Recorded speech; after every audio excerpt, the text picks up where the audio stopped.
Hi, it's May. How do you go about persuading someone to change their mind in a way that doesn't alienate them? Well, a friend of mine recently had this come up, and perhaps you have too, whether it's persuading someone to give you that job after all, or fund your project, or whatever else. Well, here are 3 fundamentals to keep in mind and 3 strategies you can employ.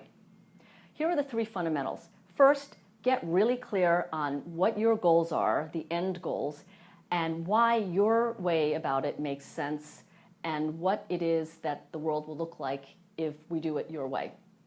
Then you want to get a full understanding, do your homework about what the other person's perspective is. Let's call her Jane. So what are Jane's goals? What are Jane's concerns? What would be the best way forward if you were in Jane's shoes? And then the third is all about your mindset and approach. And that is about focusing on the common goal, finding a common goal between you and Jane.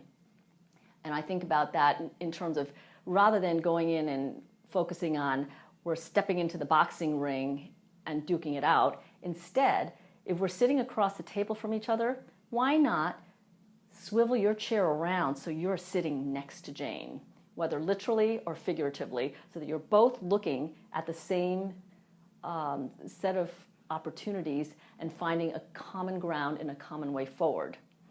The other thing about your mindset and approach is that you've got to start from the standpoint of mutual respect and then, importantly, open-mindedness. Because who knows? It may be you, after going through all this thinking, that decides that you are the one who wants to change your position rather than Jane. Anything can happen. So let's talk now about the 3 strategies. The first strategy is about the back channel strategy. This is all about reaching the influencers of Jane.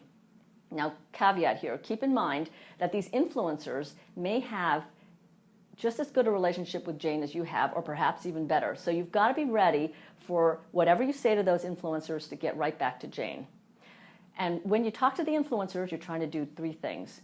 First is you want to understand more about the context in which Jane operates. How is she thinking about this? Second, you want to give the influencer your point of view so that they understand and hopefully buy in. And then third, if they do buy in, fantastic, because perhaps they are better equipped to influence Jane than you are. The second strategy is what I call user affirmation.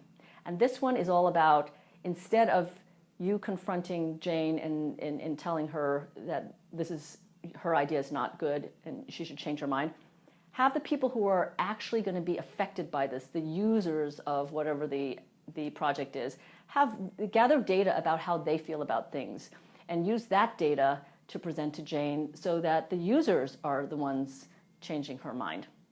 Third strategy is what I call the direct strategy. Often the best strategy, but maybe you want to do these other strategies first.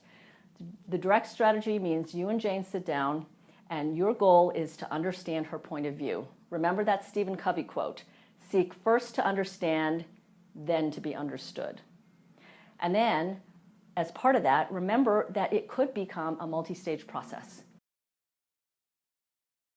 And overall, let's keep in mind that you may or may not be able to change someone else's mind.